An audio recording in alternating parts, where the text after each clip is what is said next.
Kini nga akong buhaton karon panagsara ni mahitabo sa social media. Kay nakaila man gyud mo nga si Kuya Ads no ang iyang mga content puros mga pakatok binuang.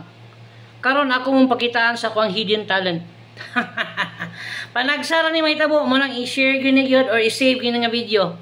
Kay never gini siya mahitabo in a longest period of time. Akong tagnaon ang imong hunahuna. Murag imposible no. Pero tagaan mo na akong example. Okay? Now, I want you to think of a number. Pag una-unag numero. Akong tagnaon ang numero nga naa sa imong una-una.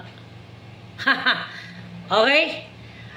Pag una-una og numero between 3 and 5. Okay? Nakauna-una na ka.